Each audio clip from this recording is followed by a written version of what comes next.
Hello, welcome back to my channel English with Aleena. In today's video, you will be getting the explanation of the chapter Lost Spring, Story 1. Sometimes I find a rupee in the garbage. Now let's look at the line by line explanation of the chapter Lost Spring, Story 1. Sometimes I find a rupee in the garbage. Every morning, the writer sees a young ragpicker boy who visits a garbage dump near her house and searches for gold in it. The writer says that he searches for gold ironically because although the garbage dump is full of useless thrown away things, still he shuffles it so minutely as if he will get something as precious as gold from it. The boy name is Sahib. His home in Dhaka was in middle of lush green fields. They had left it many years ago and he does not remember it anymore. His mother had told him that there were many storms that destroyed their homes and fields. So they left their home and shifted to the cities in the search of gold.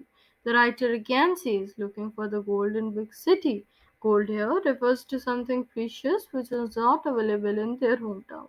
Things like shoes, money, bags, etc.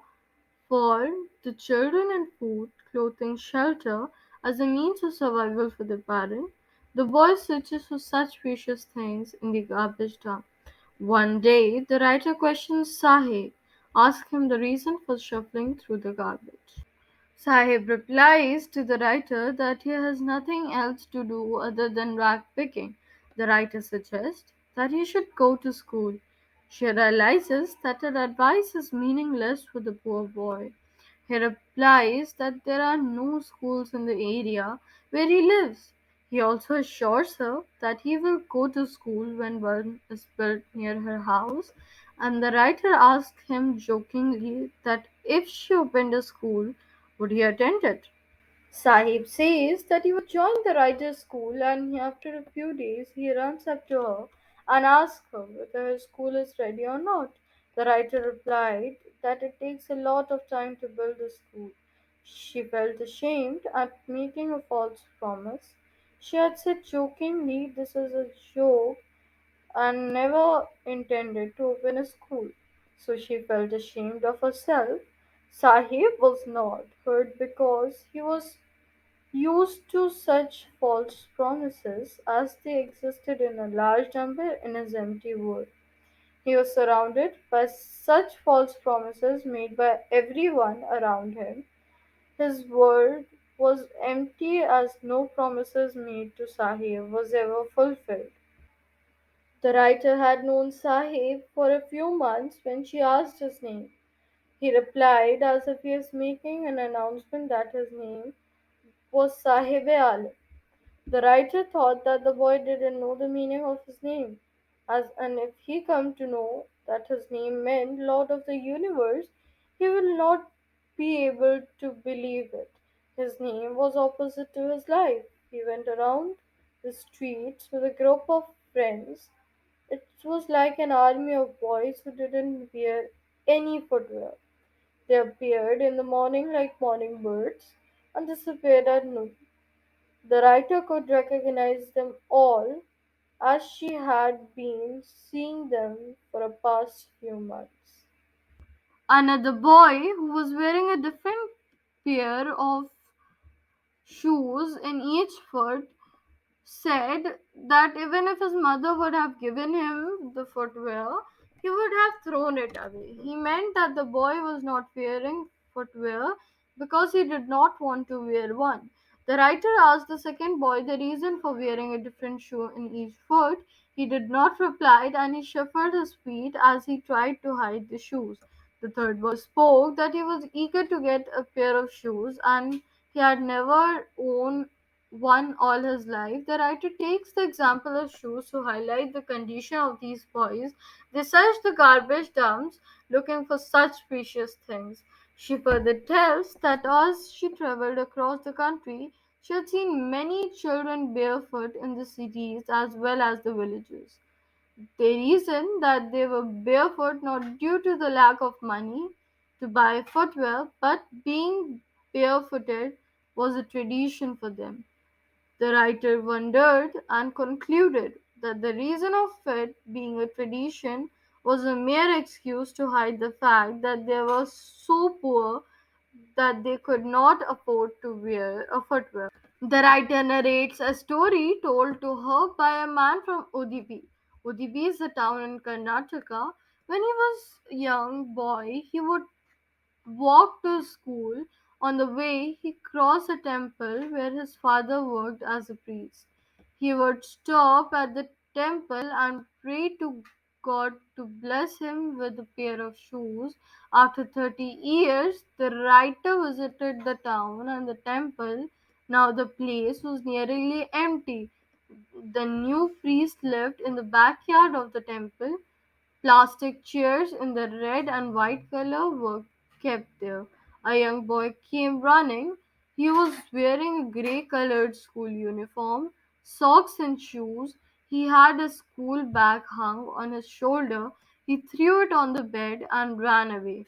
The writer wants to say that the financial position of the priest at the temple had improved over last 30 years. Now he could have afford shoes for the children. She was reminded of another boy who got a pair of shoes. He prayed to the goddess that he may never lose the shoes that he got. The goddess had granted his pair as the boy had never lost his footwear. This shows that underprivileged value anything that they get because they have been longing for it.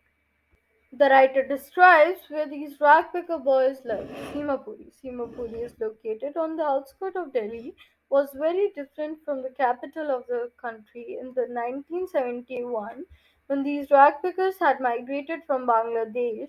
The area was a wasteland. Simapuri still a wasteland, but now it was not empty, as almost 10,000 ragpickers lived there in the structure made of mud with roofs made of thin sheets or tin or plastic material called tarpaulin. There was no sewage drainage or running water facility in the Simapuri. They lived in unhygienic conditions. It was a piece of wasteland where the garbage of the city was collected. The people had started living there illegally. The rat pickers had been living illegally in the Simapuri for the last 30 years. They have occupied the area without government permission or ownership. The politicians of area provided them ration cards and voter identity cards. They got grocery of their family through these ration cards and in return they cast their vote in the favor of politicians who had helped them. And the writer asked a group of women who was wearing a torn saris that why did they leave their homes in Dhaka? They replied if they were able to satisfy the hunger of their families and sleep well at night, they were happy to live in Simapuri than their fields in Dhaka, which was ruined and gave them no food. These people traveled in the search of food, and wherever they found it, they set up a temporary homes and started living there. Their children kept on growing there, and gradually they also start helping the parents in seeking the means of survival. For those who lived in Simapuri, the means of survival was a rag picking, as they had been doing it for many years. They became trained at rag picking and did it well. For the rag pickers, the garbage was precious as gold. These families searched the garbage dump and got things which they sold to fund their food. They gathered torn or damaged sheets which were used to cover the roof of their homes. These did not cover them well but still provided them some protection. For the children, the garbage dumps were the means of survival. Sahib was happy to say that sometimes he found a rupee when a 10 rupee note in the garbage dump, as one often finds a silver coin in the garbage dump. He kept on searching in the hoping to find more. For the children, the garbage dump was a means of fulfilling their dreams, although the partially while for their parent it was a mean of aiding survival by providing them basic food, clothing, and shelter. One winter morning, the writer saw Sahib standing by the fence of a club. He was watching a tennis game being played by two young men. Sahib liked the game, but he could not play it. He told the writer that he went inside the club when it was be closed. He was allowed to take the swings by the guard there.